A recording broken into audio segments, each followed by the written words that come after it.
Romanos 12, versículo de número 5 até o versículo de número 8. Romanos 12, do versículo 5 ao 8. Assim também em Cristo nós, embora muitos, somos um só corpo e membros uns dos outros, temos diferentes dons, conforme a graça que nos foi dada. Se é profecia, seja segundo a porção da fé. Se é serviço, dediquemo-nos a servir. Se é ensinar, que haja dedicação. Se é exortar, faça-o com dedicação. Se é contribuir, que seja com liberalidade. Se é exercer liderança, que seja com dedicação. Se é exercer misericórdia, que seja com alegria. Deus, esta é a tua palavra, nós estamos diante dela aqui nessa noite de domingo, e o nosso desejo de oração para com o Senhor é para que o teu Espírito Santo fale conosco através desta palavra, que esta palavra venha como um bálsamo, venha como um renovo espiritual sobre as nossas vidas, que nós possamos, meu Deus, em nome de Jesus, sair daqui tendo a certeza de que a tua palavra nos fortaleceu nessa noite de domingo, em nome de Jesus, amém. Pode se assentar, meu irmão. Glória a Deus.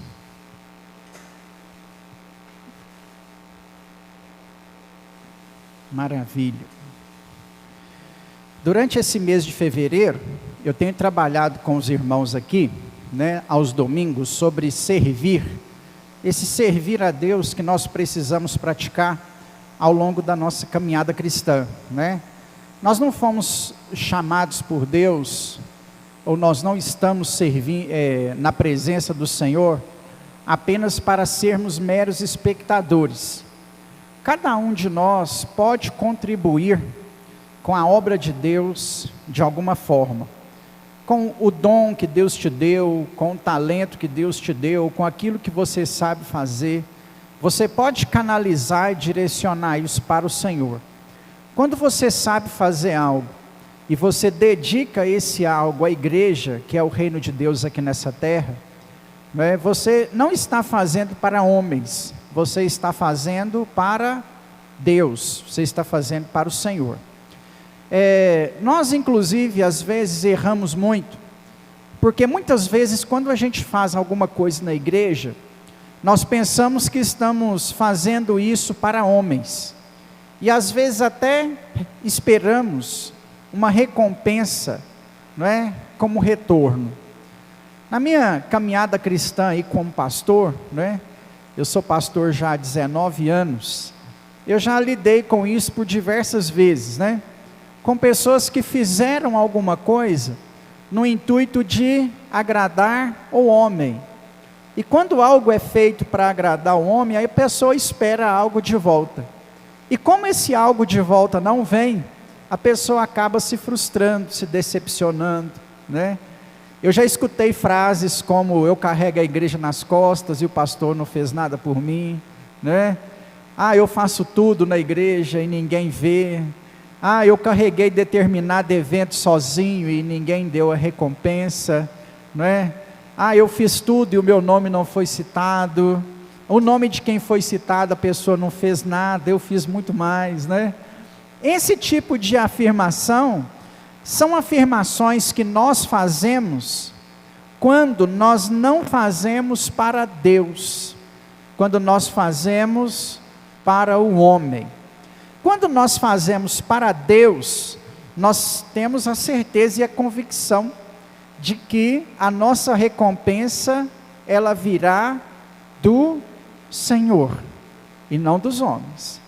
Se eu fizer algo esperando recompensa sua, eu vou decepcionar, eu vou me frustrar, Então, a ideia é que qualquer coisa que nós vamos fazer na igreja, nós façamos isso para Deus, a começar do pastor mesmo, porque se eu fizer pensando na retribuição dos irmãos, uma hora os irmãos vão falhar. Os irmãos esqueceram, os irmãos não lembraram, o pessoal, né? Uma hora vai falhar. Então não posso fazer jamais esperando que essa recompensa venha dos irmãos, mas preciso fazer esperando que essa recompensa venha de Deus, né? Eu, Tiago, particularmente, creio não ter problemas com isso. Tudo que eu sempre fiz esperando que a minha recompensa viesse do Senhor, né? Lembro quando eu estava lá em Bom Despacho, ajudei na reforma da igreja, construímos casa, construímos um barracão num lote da igreja no bairro do Rosário. Minha passagem por Bom Despacho foi muito intensa, então, embora o tempo foi pouco, nós fizemos muita coisa. E quando eu saí de lá, isso não pesou, né? Não pesou, porque eu sabia no meu coração que o que eu tinha feito lá, eu não fiz para o pastor Manuel, eu fiz para Deus, eu trabalhei para o Senhor, né? E eu particularmente gosto, quando visito a igreja lá, e vejo assim, na época que eu fui para lá, né, eu que coloquei data show, por exemplo, tem um sistema de som lá que fui, né, eu que montei, eu que fui em Belo Horizonte, eu que comprei, e está lá até hoje. E aí eu chego lá, eu saio de lá em 2009, né, eu chego lá 15, 16 anos depois, vejo e penso assim, não, eu lembro quando eu coloquei, né, glória a Deus por isso, né.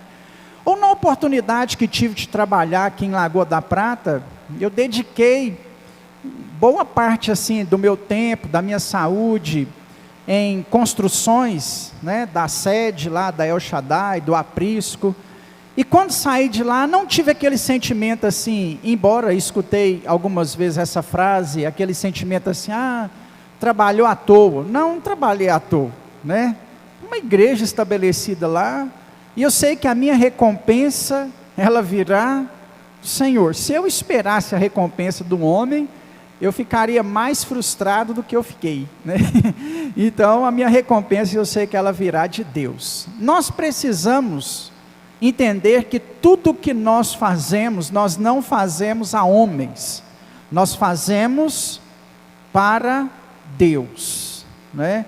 E o nosso serviço ao Senhor, ele precisa acontecer. Eu já compartilhei com os irmãos aqui, em pregações passadas, dentro desse mês, um texto importantíssimo de Jesus sobre essa questão de servir. Jesus disse que o machado está posto à raiz, e a árvore que não produzir bons frutos, será cortada e lançada no fogo. Ou eu abro os meus olhos e faço alguma coisa para Deus, ou como espectador, eu estou caminhando a passos largos para o fogo do inferno. É pesado o negócio, é para pesar sobre o seu coração. Esse negócio da gente ficar de braços cruzados, vendo a obra acontecer, e reclamando daquilo que está dando errado, é um indício fortíssimo, de que nós não estamos vivendo no centro da vontade de Deus, né? Nós não podemos ser meros espectadores, alguma coisa nós devemos estar fazendo. Existem missões que são dadas à igreja de forma geral.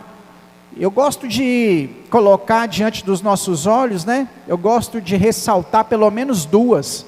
A primeira delas é o evangelismo. Para se fazer evangelismo não tem que ter chamado. Todos nós fomos chamados para pregar a palavra de Deus, quer a tempo, quer seja fora de tempo. Primeiro para os da nossa casa, depois para aqueles que estão à nossa volta e depois ao mundo lá fora. Mas pregação é algo que precisa pulsar dentro de nós. Todo cristão, ele tem que pregar de alguma forma a palavra de Deus. Eu não sei se você vai pregar através do seu testemunho, eu não sei se você vai pregar através de palavras, através das suas atitudes, através da sua humildade, mas eu sei que você precisa pregar, eu sei que nós precisamos evangelizar. O cumprir o ID de Jesus é algo que precisa estar muito presente dentro do nosso coração. O segundo destaque nessa missão geral da igreja é a intercessão. Todos nós fomos chamados para interceder, não é? Se você está fazendo a sua oração lá rapidinha, não tem para o que orar, Não que você vai fazer isso quando sobrar, deveria ser uma prioridade na sua vida. Ore pela sua igreja, ore pelo seu pastor, ore pelo louvor, ore pelas crianças, ore pelo Arthur, ore por outras pessoas que estão enfermas, por pessoas que estão doentes. Nós fomos chamados para orar. O crente que ora pouco porque não tem o que orar, ele está esquecendo de um monte de coisa que ele deveria interceder. Para oração não tem que ter vocação não, irmãos.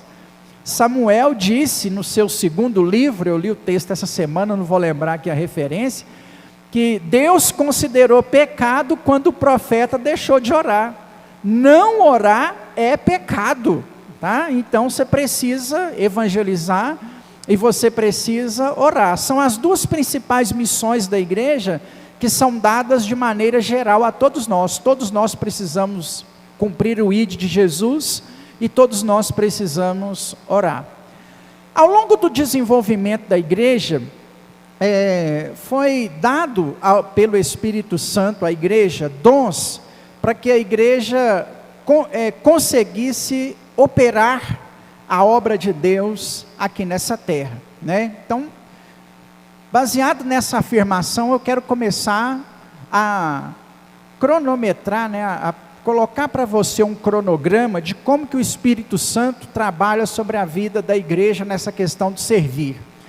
E falar sobre o Espírito Santo é sempre muito bom. Eu sou apaixonado por pneumatologia, que é a matéria que estuda o Espírito Santo. É a matéria que eu li mais livros, a que eu mais me dediquei. Eu creio muito na renovação espiritual da igreja. Eu oro muito para que nós não venhamos ficar apenas na frieza da letra, não é? E realmente, quando nós explicamos demais, estudamos demais, nós nos tornamos um pouco mais críticos, nós nos tornamos um pouco mais receosos, e muitas vezes essas coisas tiram de nós o mover, o poder, a unção. E eu oro muito ferrenhamente diante do Senhor, para que a nossa igreja seja uma igreja que não perca a experiência, a comunhão com Deus, o falar em línguas, o profetizar, o óleo do Espírito sendo derramado no nosso meio, porque eu sei que se a gente entrar nesse lugar e sair daqui sem sentir um arrepio, sair daqui sem sentir o nosso coração ardendo, sair daqui sem a presença de Deus, não valeu nada vir aqui. Então nós precisamos beber da água do Espírito que é derramada sobre esse lugar aos domingos. Nós não podemos perder a oportunidade de ter experiências com o Espírito Santo de Deus, dentro da igreja, dentro da casa do Senhor. Nós não podemos exigir apenas uma boa palestra, um bom conteúdo, uma boa explicação. Tem que ter algo mais do que isso, irmãos. Se a gente não tiver, se a gente não conseguir equilibrar unção e palavra, nós não estaremos vivendo aquilo que Deus tem para nós. A palavra precisa ser o centro desse culto, por isso que nós somos batistas, né? O ser batista significa que a palavra é o centro, ela ocupa o maior espaço, o papel principal. Tudo que acontece nesse culto é em função da palavra. Isso é um distintivo batista, é o que identifica uma igreja batista. A palavra, ela está no centro do nosso culto, né? Jesus, é claro, é o motivo do nosso culto, e a exposição da palavra é o centro desse culto aí, né? Mas nós não podemos ficar apenas nisso, há algo mais. Não quer dizer que é pouco, mas a experiência com Deus, ela é fundamental para renovar as nossas forças, para nos fortalecer. Nós, inclusive, como bom batista nacional, Atos que somos aí, precisamos aprender a abrir o nosso coração a Deus, a sentir a unção de Deus durante o louvor, durante a pregação da palavra, durante a oração. Nós não podemos nos tornar meros espectadores. Quando a igreja surge em Atos dos Apóstolos, capítulo de número 2, a primeira necessidade serviçal que a igreja tem, é a necessidade de se confiar em alguém. Então nós temos instituído os 12 apóstolos, e precisava ser 12, tanto que essa é a primeira necessidade, que a primeira reunião da igreja com os apóstolos, foi para decidir quem ficaria no lugar de Judas, e aí Matias ocupa essa cadeira, e os apóstolos voltam a ser 12, porque Judas tinha suicidado e até então era 11, e o número precisava ser 12, né? Demonstrando uma ideia de completude. Para se tornar apóstolo, foram colocados alguns requisitos. Eles não pegaram o primeiro lá e falaram assim, Matias, você vai ser aqui, vem cá. Não foi assim. Há critérios. Precisava ter caminhado junto com Jesus, precisava ter recebido diretamente os ensinamentos de Jesus, e Matias fazia parte da comitiva que seguia Jesus. Jesus andava com uma comitiva, com 12 discípulos, 3 mulheres e 3 servos. Aproximadamente 19 pessoas contando com ele. Matias era um desses 3 servos. Quando Jesus multiplica o pão, Matias estava lá ajudando. Ele não era discípulo nomeado, mas ele estava lá trabalhando por essa comitiva. Nas viagens de Jesus, na ceia, nos milagres, nos ensinamentos, talvez não de maneira muito direta, de forma indireta, Matias estava lá. Por isso que ele é escolhido no jogo do Urim-Tumim, julgado por Pedro, para ser o sucessor de Judas como apóstolo do Senhor. Essa foi a primeira necessidade da igreja. A segunda necessidade da igreja é porque os apóstolos faziam tudo. Os apóstolos chegavam mais cedo, preparavam o salão, arrumavam a mesa da ceia, entregava a cesta básica para os órfãos, para as viúvas, fazia atendimento pastoral, né? Iam no templo pregar, evangelizavam, tudo estava sobre as costas dos apóstolos. Aí em Atos capítulo de número 6 vai surgir a segunda necessidade, a necessidade de que os apóstolos dedicassem mais tempo à pregação da palavra, e aí são nomeados diáconos. O diaconato é a segunda necessidade da igreja após o estabelecimento de liderança. E aí há critérios para o diaconato. Em Atos 6, os discípulos chamam a atenção para as características que os diáconos precisavam ter, né? E a primeira característica de um diácono em Atos dos Apóstolos, capítulo de número 6, era ser cheio do Espírito Santo. Ou seja, era ter experimentado do batismo do Espírito Santo, lá no Pedro, quando ele pregou para 3.000, depois para 6.000, ele tinha que ter bebido da água, precisava ser homem de uma mulher só, não podia fazer uso de bebida alcoólica nenhuma, né? Precisava ser uma pessoa mais madura, tinha que ser casado, né? Porque hoje a gente vê, às vezes chega numa igreja e tem diácono que não é casado, né? Tem esposa, é diácono, está errado, biblicamente falando está errado, não sei, não vai interferir na salvação dos irmãos, eles não vão perder a salvação por causa disso não, mas é um detalhezinho que está fora. É igual você tem o apóstolo, a pessoa vai lá e pega qualquer um para apóstolo, é apóstolo, e não olha as características do apostolado. Eu não sei se isso vai interferir na salvação, mas é um detalhe bíblico que talvez os irmãos não prestaram atenção. A terceira necessidade que a igreja vai ter, que eu nem posso dizer que ela está em terceiro lugar, né? Porque ela na verdade até aconteceu durante o desenvolver da igreja, por isso que eu estou colocando ela aqui em terceiro lugar, foi a necessidade dos dons espirituais no meio da igreja. Então o Espírito Santo levantou apóstolos, o Espírito Santo levantou diáconos, agora o Espírito Santo vai levantar dons espirituais sobre a vida da igreja.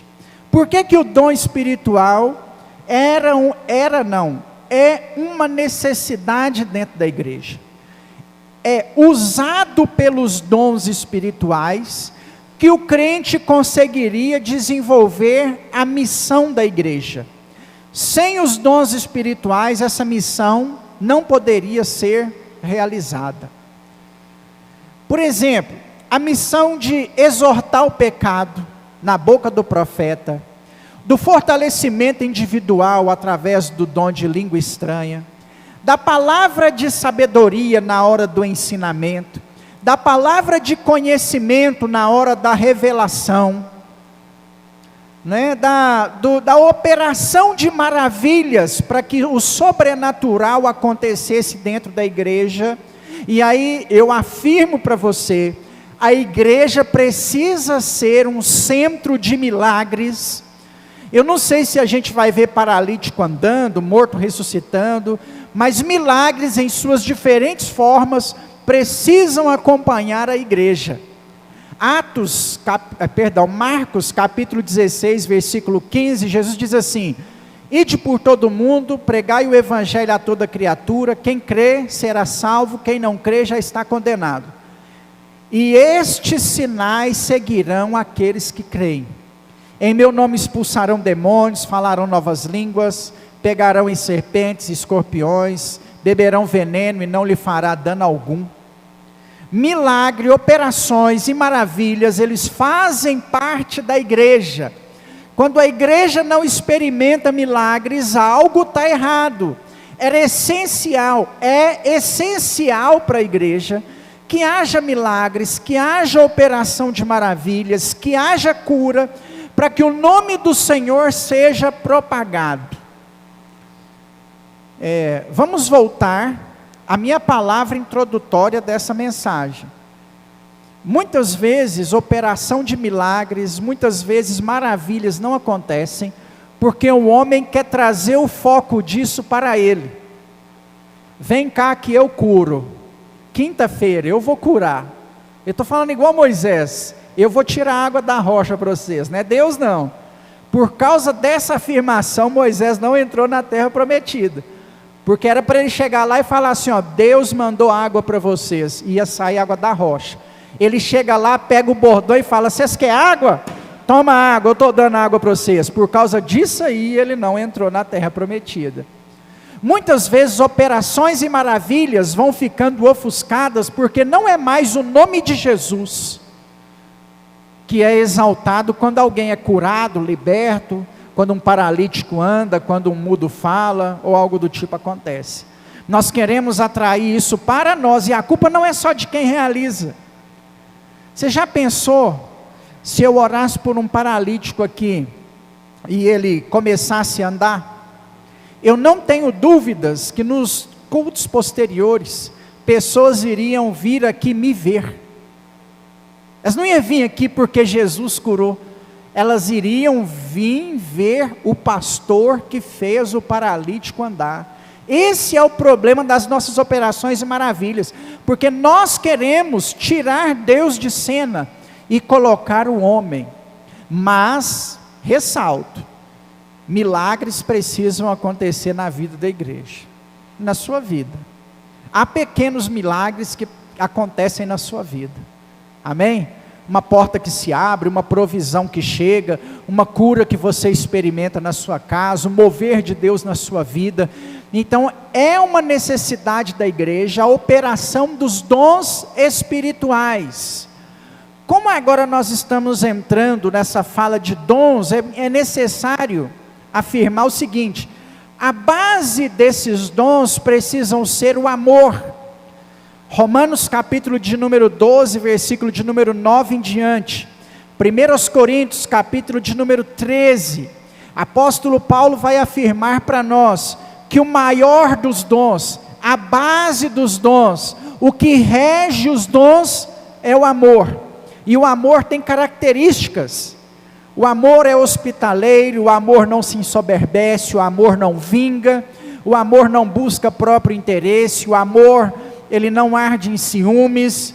Esses dois textos que eu citei vão colocar as características de base para os dons dados pelo Espírito Santo. E nós, às vezes, em primeiro lugar, conhecemos os 9 dons dados pelo Espírito Santo como mais importantes. Mas nessa noite aqui, eu quero trazer para você também o seguinte: não é sobre os dons do Espírito Santo que são importantes para nós nessa mensagem.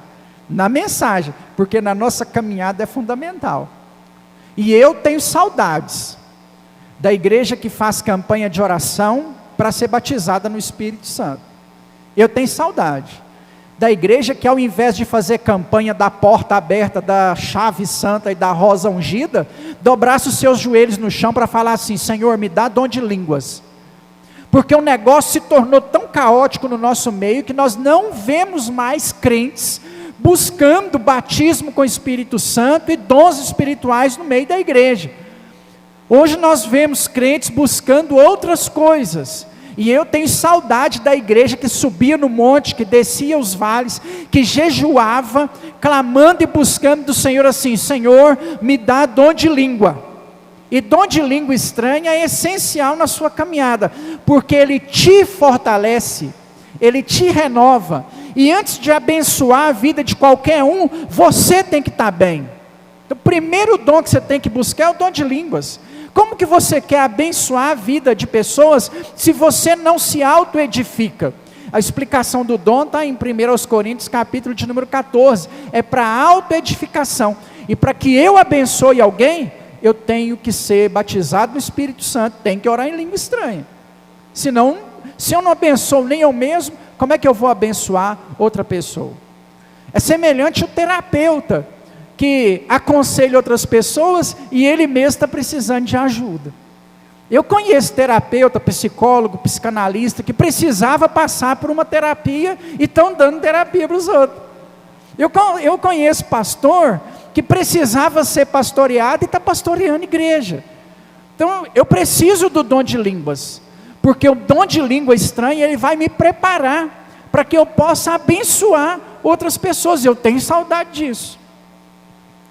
Eu me lembro que quando eu converti, foi mais ou menos igual aquela situação. Você já quando o jovem é solteiro, aí a pessoa fala assim: você é solteiro, você tem que namorar.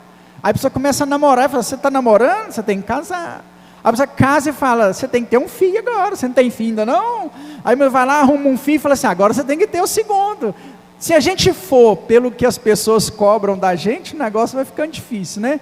Ah, mas só 2, tem que vir um terceiro, né?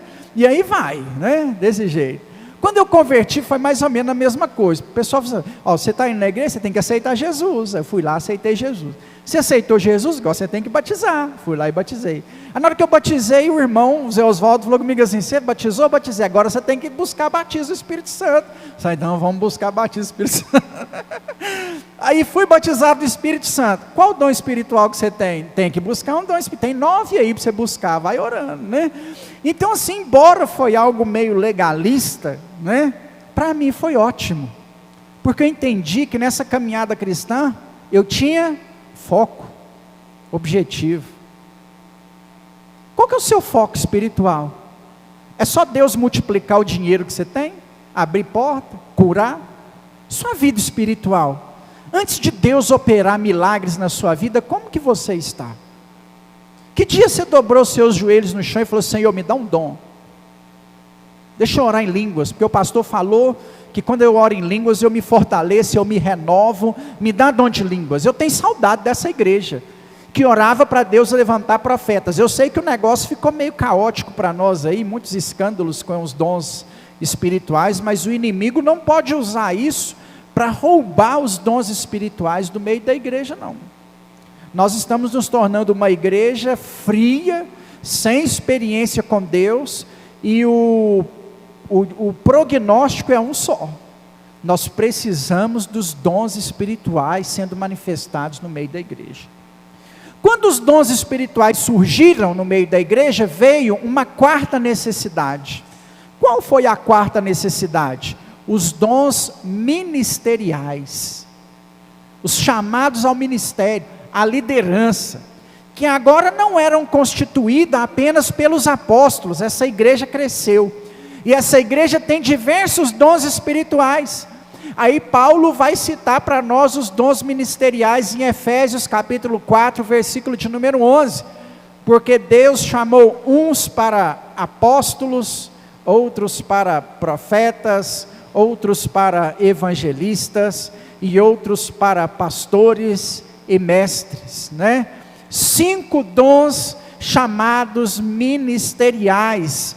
Houve agora na igreja a necessidade de se destacar pessoas vocacionadas ao ministério da profecia, que eu vou falar no expositivo do texto, ao ministério do apostolado, que era aqueles que levavam o evangelho a algum lugar pela primeira vez, né? A palavra apóstolo significa o que chega primeiro, o que implanta o cristianismo aonde não tem cristianismo. Para nós aqui hoje, nós chamamos de missionários, né? O missionário que chega numa tribo indígena, num país africano, num país muçulmano, que nunca ouviu falar de Jesus e abre uma igreja lá. Nós chamamos de missionário. Esse faz o ministério apostólico. A igreja passou a ter necessidade de pastores, de pessoas que ensinavam, de evangelistas, né? E aí então passou a ter os dons ministeriais. Essa igreja foi crescendo ainda mais e houve uma quinta necessidade, que é a necessidade nossa, que eu quero trazer para nós aqui. A necessidade dos dons de serviço. Porque nós temos os apóstolos que pregavam a verdade sobre Deus, nós temos os dons do Espírito Santo que estão impulsionando a igreja a cada dia, nós temos os dons ministeriais que instituiu a liderança para essa igreja, e as demais coisas. Aí vai vir a quinta necessidade, que nós chamamos de dons de serviço. Esses dons de serviço, eles não aparecem apenas no texto que nós lemos. Tem uma segunda listinha também em 1 Coríntios 12, 28, e em Efésios também vai citar 1 ou 2 dons que nós chamamos de serviço. Para a gente poder resumir, e acho que abrange também de boa forma, eu quero pegar essa lista do apóstolo Paulo em Romanos capítulo 12, a partir do versículo de número 6. Então, ou seja, se você vem na escola dominical, nós já estudamos isso aqui, né? De que o Espírito Santo não tem apenas dons espirituais, tem mais. O Espírito Santo tem muito mais sobre a vida da igreja. E nesse servir ao Senhor, o Espírito Santo, ele nos capacita. Amém? Pastor, o senhor está pregando sobre fazer algo para Jesus, mas eu não sei o que eu posso fazer para Jesus. O Espírito Santo te capacita para isso, de inúmeras formas, de inúmeros métodos, de vários meios.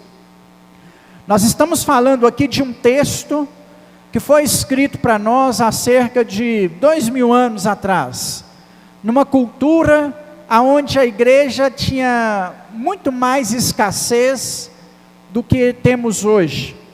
Aquela igreja, por exemplo, não tinha ministério de louvor, guitarra, violão, bateria, contrabaixo, teclado.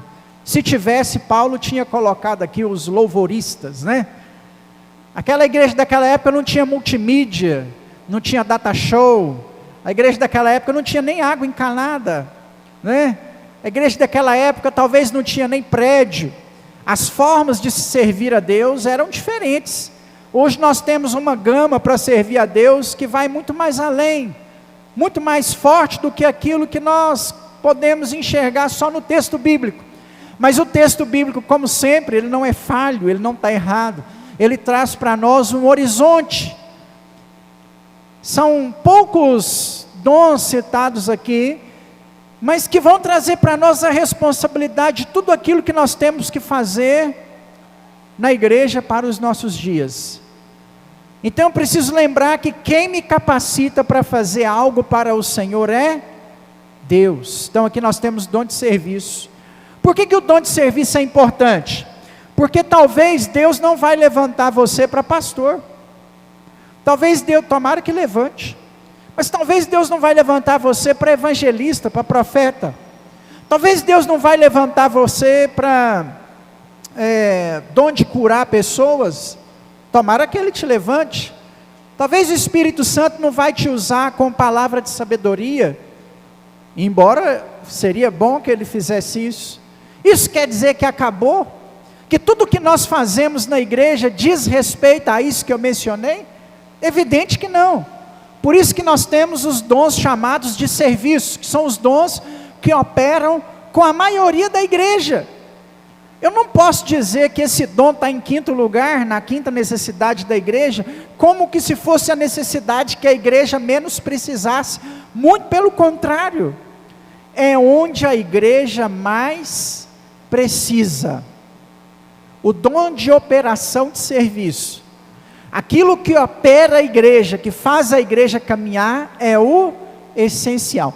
Quando nós não temos dom de serviço na igreja, sobrecarrega poucas pessoas. Se você está vendo que o pastor faz tudo, é porque está faltando serviço. Está faltando Deus levantar pessoas para o serviço da obra. Uma coisa que é importante a gente ressaltar, é que no nosso trabalho para Deus não existe birrinha. Se você não quiser fazer, Ele põe outro no seu lugar. Ele é Deus, a obra não para. Não adianta você querer trazer para você e pensar assim, se eu não pregar, ninguém prega. Não adianta você falar isso não. Não adianta você pensar dessa forma não. Um grande pregador do século contemporâneo, né? Do século passado, que ainda é vivo, Jim Swaggart, veio pregar em Belo Horizonte, na Praça do Papa, na Afonso Pena. E ele chegou em cima da hora da pregação. E a Praça do Papa, quem já teve a oportunidade de ir em evento lá, deve lembrar, lotada de gente para ver Jim Swaggart. E aí ele chegou no palanque, alguém falou assim, vamos pastor, o senhor está atrasado. Ele falou assim, eu vou subir, porque essa multidão veio me ver. Meses depois o ministério dele caiu. Então assim, nesse dom de serviço eu não posso querer atrair a atenção para mim. Se eu pensar que sou insubstituível, eu vou dar com os burros na água, porque Deus coloca outra pessoa no seu lugar. Pode não ser tão boa quanto você, pode talvez não ser igual a você, mas que Deus coloca, Deus coloca. Podemos caminhar, irmãos, com esse negócio assim, quem vai fazer? Né? O caso da Dorcas, ele é um caso incomum, e eu quero te ressaltar que a Dorcas morreu, ela não fez birrinha, porque tem gente, aqui eu estou falando da birrinha, né? Eu quero ver como é que esse pastor vai fazer sem eu ajudando ele lá. Já escutei isso um monte de vezes. Quero ver como é que vai ser esse trabalho aí se eu não tiver. Não, a não ser que você morra e Deus tenha que te ressuscitar, como aconteceu com a Dorcas, Ele vai levantar outro para o seu lugar. Não adianta eu pensar que eu estou aqui, só eu sirvo para Atos, não. O dia que eu pensar assim, talvez Deus coloca um melhor no meu lugar, e a obra até deslancha, né? Eu não sou insubstituível. Então não adianta eu pensar dessa forma na operação de serviço. Eu tenho que fazer para Deus, sabendo que o meu salário vai vir do Senhor, sabendo que eu preciso fazer algo para Deus, e essa é a importância do dom de serviço. É o dom que faz a igreja acontecer. É o dom que faz a igreja crescer. Talvez a igreja não falta pastor, tem o pastor, e não cresce. Por que não cresce? Está faltando serviço. E nem se o pastor quiser, ele faz sozinho. Se precisar fazer, vai fazer. Mas para que as coisas possam acontecer, a igreja precisa de você. Deus não precisa de você não, Ele põe outro no seu lugar. Mas a igreja conta com você, você pode somar. Nós, irmãos, criamos concepções equivocadas a respeito da igreja. O cristão da nossa geração está sentado esperando a igreja acontecer, e não é assim que funciona. As coisas não vão acontecer se você não se dispor, se você não falar para Deus como Isaías falou, eis-me aqui Senhor, envia-me a mim. Se você não estiver com disposição para colocar a mão no arado, uma pessoa não vai conseguir visitar todos, uma pessoa não vai conseguir cuidar de todos, uma pessoa não vai conseguir fazer tudo, vai falhar, e a falha gera estagnação. Essa falha paralisa. Você pensa assim, a igreja está bem, mas o fato de faltar serviço faz com que a igreja fique parada. Se você almeja ver a obra de Deus acontecendo, não é a Igreja Batista Nacional Atos acontecendo. Se você almeja ver a Igreja de Deus acontecendo, você precisa se dispor. Com o conhecimento que você tem, com aquilo que você sabe fazer, tem algo nesse serviço que você pode prestar. Porque é aí que as coisas acontecem. Nós precisamos sair dessa ideia falha de apenas esperar e criticar. Nós temos um monte de gente parada e que ainda fala mal e que ainda critica. Não, irmãos, nós temos que arregaçar nossas mangas e fazer. Temos que parar com esse negócio de assim, ninguém faz. Faz você a sua parte. Quando eu comecei meu ministério, eu gostava muito de contar historinha durante a pregação. Em um dado momento eu parei, eu não sei porquê. Inclusive acompanhava muito João Ribe Palharim, que tem um programa na Tropical agora, todos os dias, 8 horas da noite. Gostava das historinhas do pastor João Ribe Palharim. Ligava na 107 FM quando morava em Belo Horizonte, só para escutar as historinhas do João Ribe Palharim, até anotava para contar as historinhas quando eu fosse pregar, né? E tem uma bastante interessante, que é dele inclusive. Diz que uma vez a floresta incendiou, pegou fogo, estava queimando, e todos os animais bateram em retirada e estavam fugindo da floresta, correndo em direção contrária ao fogo, né? O negócio começou a queimar e os animais tudo correndo, elefante, girafa, leão, todo mundo correndo. Pensa que não, um beija-flor voou em direção ao rio, pegou água no seu bico, levou e jogou aonde estava pegando fogo. Um beija-flor. O beija-flor no bico carrega uma gota de água, literalmente, é uma gota minúscula de água. Aí de repente o leão parou e falou: você está doido? Para com isso. Você não vai conseguir apagar a chama com uma gota de água, você vai colocar sua vida em risco, vamos embora. O beija-flor respondeu assim: a nossa casa está queimando, e eu estou fazendo a minha parte. Talvez se todos os animais juntassem, pegassem água e apagassem o fogo, o negócio resolvia. Então faz a sua parte. O pessoal está vindo aí agora numa empreiteira difícil. Eu já organizei diversos acampamentos de jovens, né? Diversos. Na maioria deles eu virava as 3 noites sem dormir. Me lembro de um em Bom Despacho, que o irmão da Edileia me ajudou. Nós ficamos acordados a Red Bull 3 dias. Irmãos, eu fiquei acordado tanto tempo, bebendo Red Bull o tempo todo, para ficar acordado. Porque você não pode dormir com os meninos lá, né? Tem que olhar o que esses meninos estão fazendo. E não adianta mandar eles dormir, porque, pelo menos na minha época, a gente brincava de pisca lá, né? Com as meninas lá, dava uma piscadinha, brincava dessas brincadeiras assim de jovens, né? Até tocava violão, cantava música a noite inteira, e não podia privar os meninos daquilo, né? 3 dias. Eu não tenho dificuldade nenhuma para dormir. Eu me lembro quando o acampamento acabou, eu cheguei, nós entregamos a escola, lavamos a escola, todo mundo foi embora, tudo, entregamos a escola para o diretor, fui embora.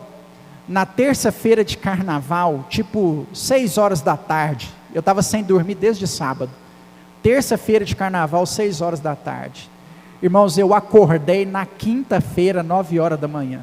Minha mãe ainda morava comigo. Minha mãe falou assim: não te incomodei não.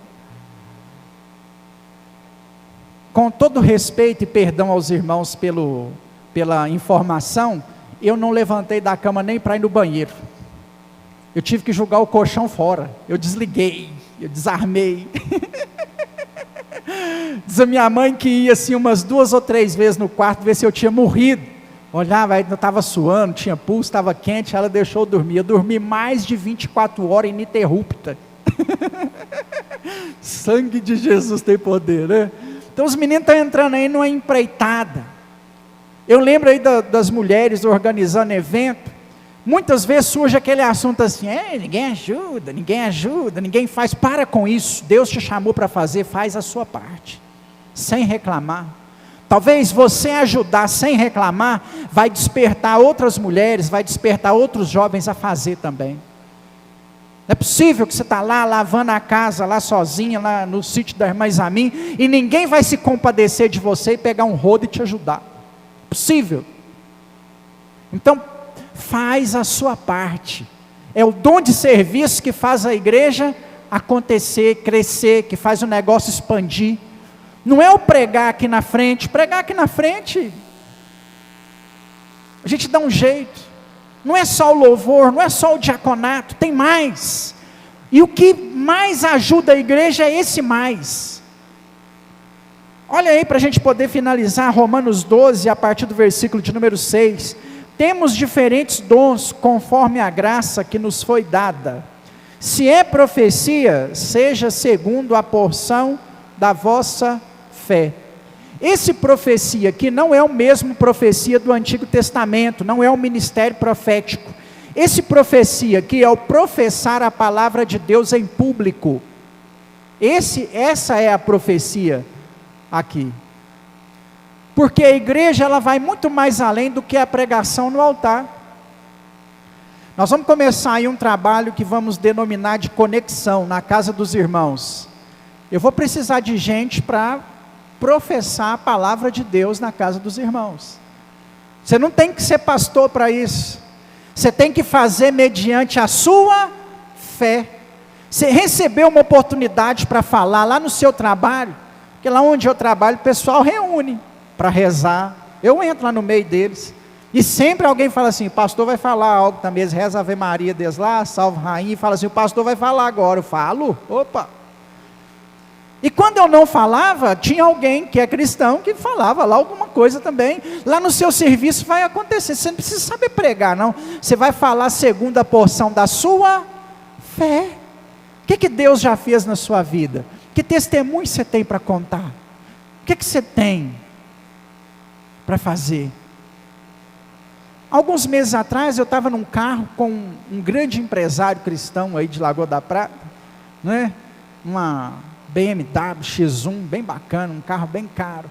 E ele falou comigo assim: pastor, vou pregar na minha igreja hoje, o que o senhor me disse? Eu falei para ele assim: irmão, fala o que Deus fez na sua vida. Ele: não, que Deus me prosperou, me deu muita coisa, estou aqui nesse carrão. Eu já falei, nem pega bem, o pessoal me olha torto quando eu falo. Não estou falando disso, estou falando do dia que você conheceu Jesus, do dia que o Espírito Santo te visitou. Não fala de dinheiro, do seu carrão, não. Fala do dia que Jesus te encontrou, que você disse sim para Ele. Aquilo vai ser importante para a igreja. É a medida da nossa fé, irmãos. Não é possível que você não pode lembrar de como Deus te resgatou, do que Deus fez na sua vida, de onde Ele te tirou, ou das portas que Ele abriu. Profetiza aquilo que Deus fez na sua casa, na sua família. Profetiza os milagres que Deus operou na sua vida no passado. Talvez até você já esqueceu, mas isso pode edificar a vida de alguém. Você vai falar, fala à medida da sua fé. Se é serviço, dediquemo-nos em servir.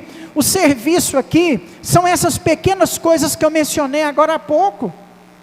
Um limpar, um cozinhar, um dedicar aquilo que você sabe. Talvez você é, por exemplo, eletricista, e o ventilador estragou, e você pode arrumar. Você não está fazendo isso para o Tiago, você não está fazendo isso para a instituição, você está fazendo isso para Deus. Talvez você é um encanador, e aí você viu ali que o bebedor da igreja precisava pegar o cano que está na parede, ao invés, você pode fazer isso. Você não está fazendo para a instituição, você está fazendo para o Senhor. O Senhor. Talvez você costura, a igreja vai precisar talvez de uma beca para batismo, de um colete para obreiros que forem ajudar, você pode costurar. Talvez você cozinha. Então esses meninos no acampamento vai precisar de alguém para fazer uma comida. Se a gente for fazer um jantar de casais, a gente precisa de alguém para cozinhar. Esse é o servir a Deus com aquilo que você sabe. Talvez você pense assim: eu sei vender, Vai lá ajudar a Maria Helena lá na feira da Pichincha, né? A pessoa quando tem o dom de vender, vende até avião caindo, né? Eu trabalho com uma pessoa que, para mim, na minha caminhada, assim, enquanto ser humano, eu desconheço uma pessoa tão boa para vender quanto essa pessoa.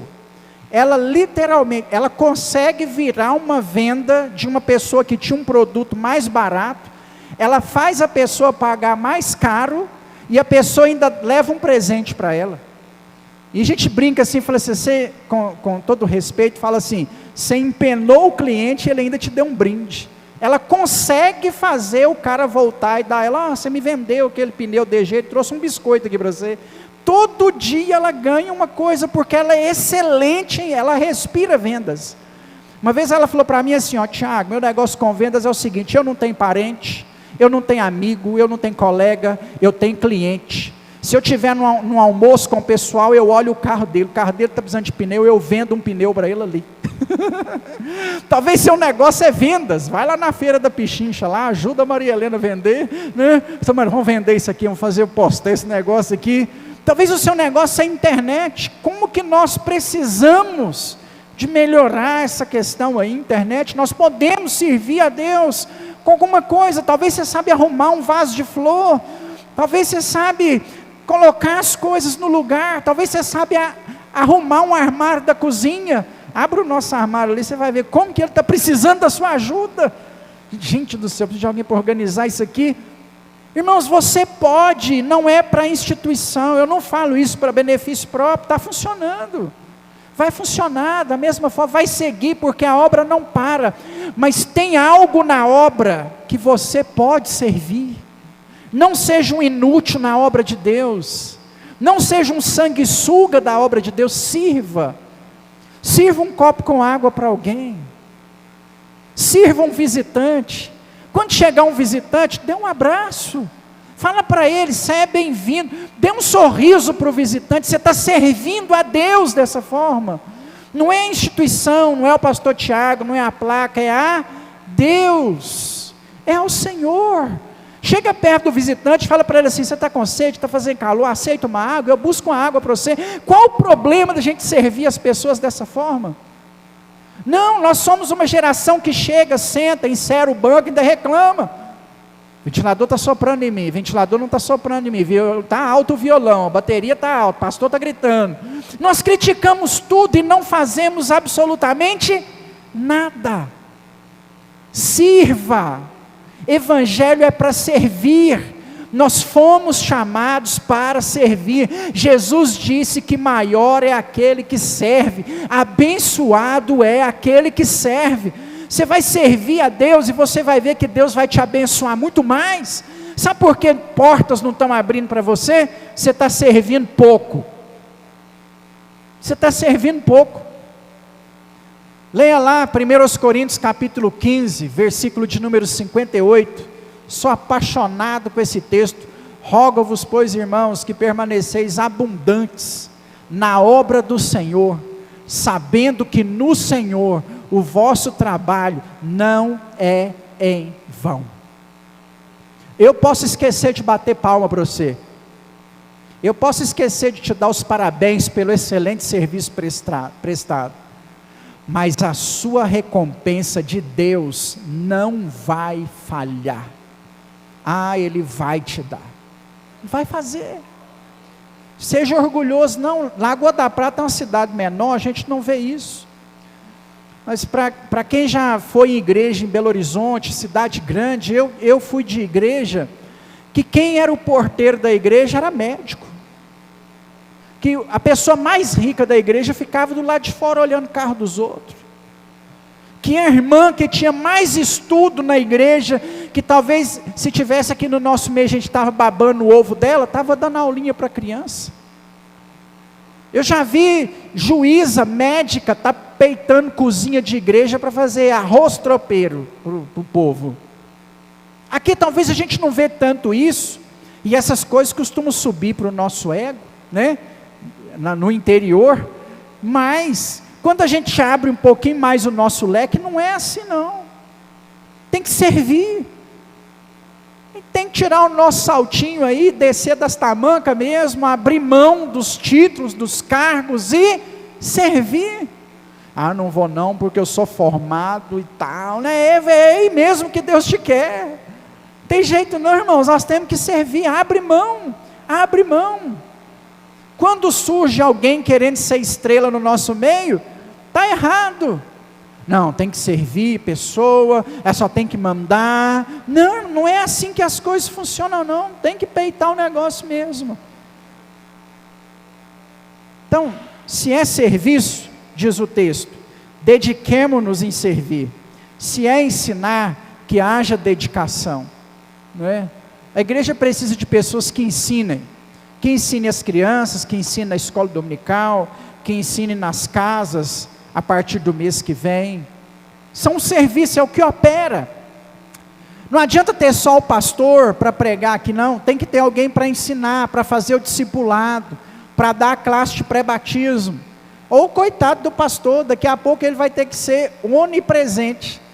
Ele tem que estar aqui, tem que estar na escolinha, tem que estar na classe de batismo, tem que estar na escola dominical, e vai indo, irmãos. Não dá, a gente vai se desdobrando. Não estou correndo do serviço não, mas eu estou dizendo para você que tem coisas que você pode fazer.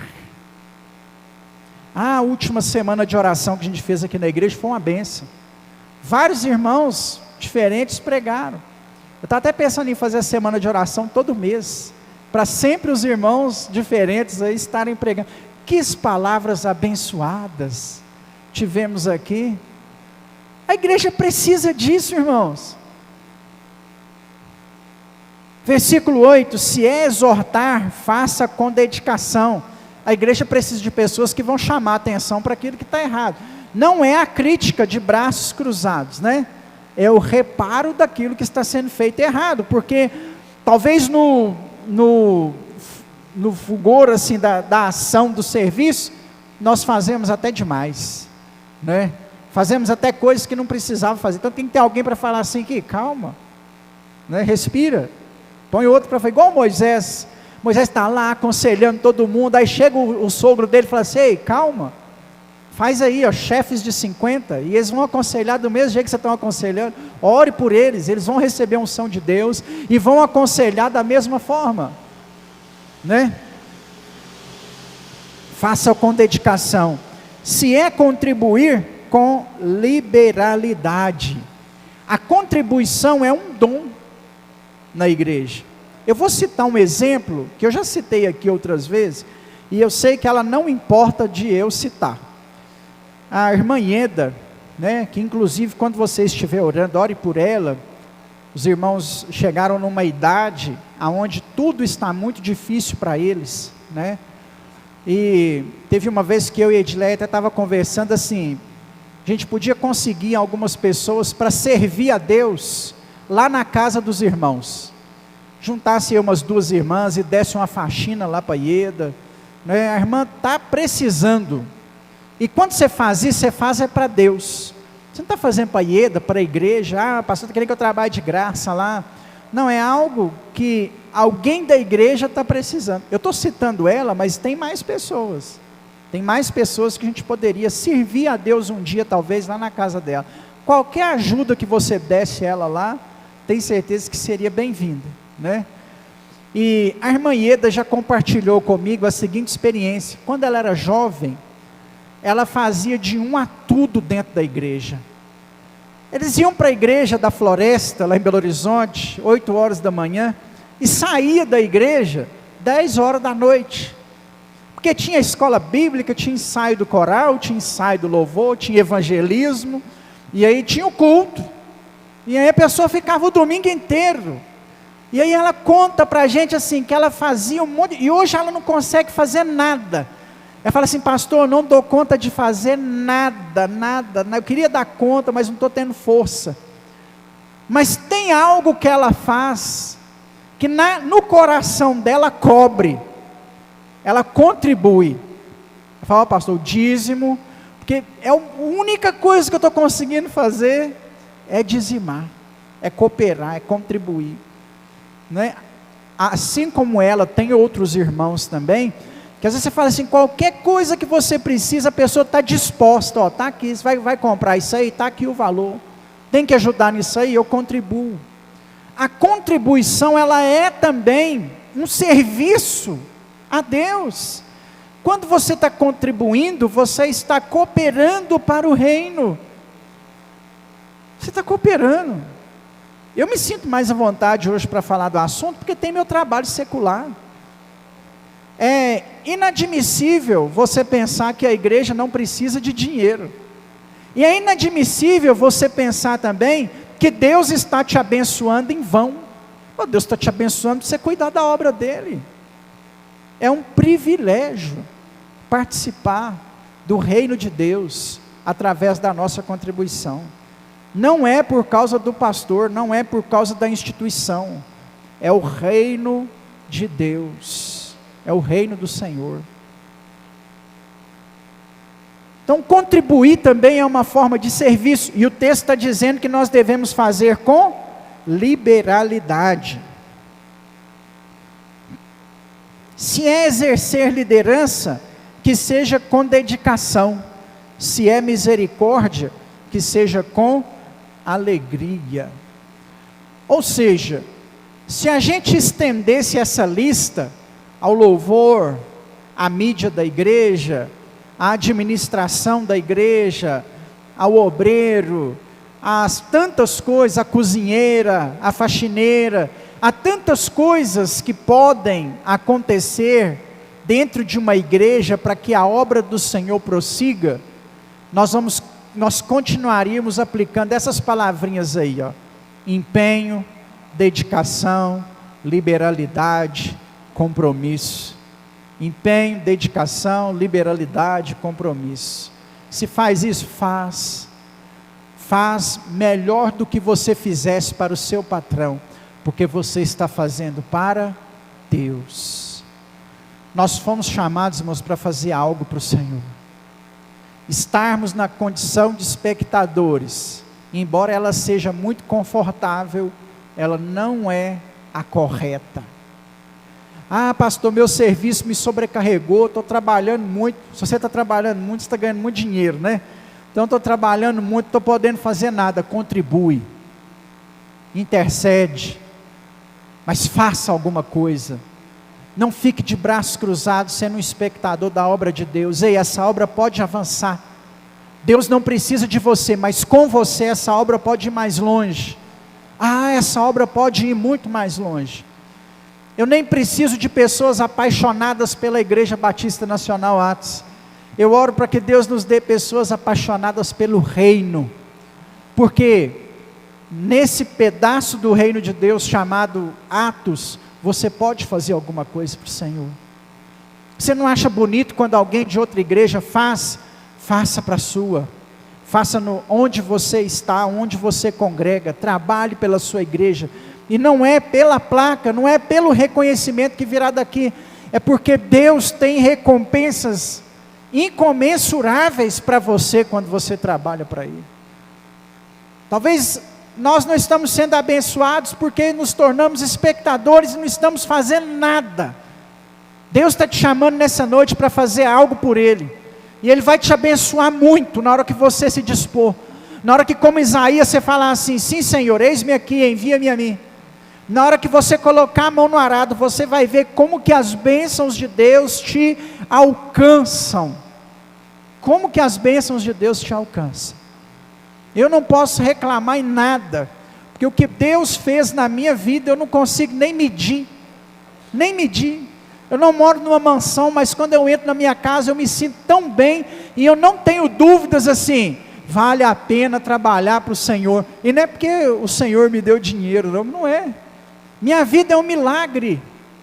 Eu digo para vocês, minha vida financeira é um milagre. Não tem dinheiro na conta sobrando, mas Deus cuidou de mim até aqui, nos mínimos detalhes, nas mínimas coisas. Eu não tenho dúvidas que Ele nem precisava fazer, mas é pelo pouquinho de disponibilidade que eu dei para Ele.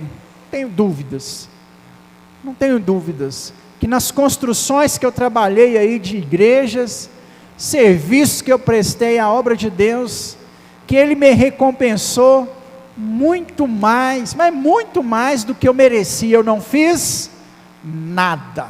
Eu, na minha cabeça, eu me cobro muito de fazer mais. Nossa, podia fazer tanto mais. Queria dar conta de visitar os irmãos tudo, toda semana. Não tenho força para isso, não dou conta, né? Porque me cobro muito por fazer muito mais. Mas eu tenho uma certeza no meu coração, e a certeza você pode ter também: Deus vai te recompensar. A recompensa vem dele. Ele não fica devendo nada para ninguém. Você vai ser muito bem recompensado, pode ter certeza, tanto nessa terra quanto na vindoura, em nome de Jesus, amém? Se coloque de pé, vamos orar, enquanto o pessoal do louvor canta aí ao Senhor mais uma canção, talvez se repetir aquela, né? Oh, quão lindo esse nome é, maravilhoso Ele é.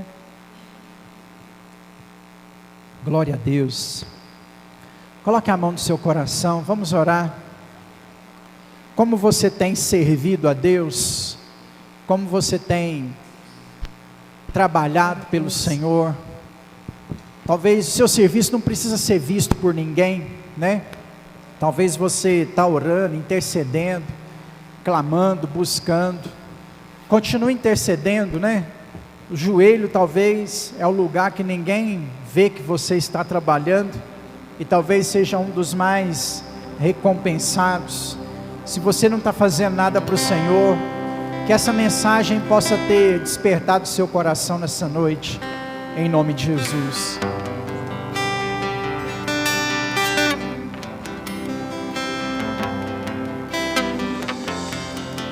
Oh, quão lindo esse nome é, Maravilhoso esse nome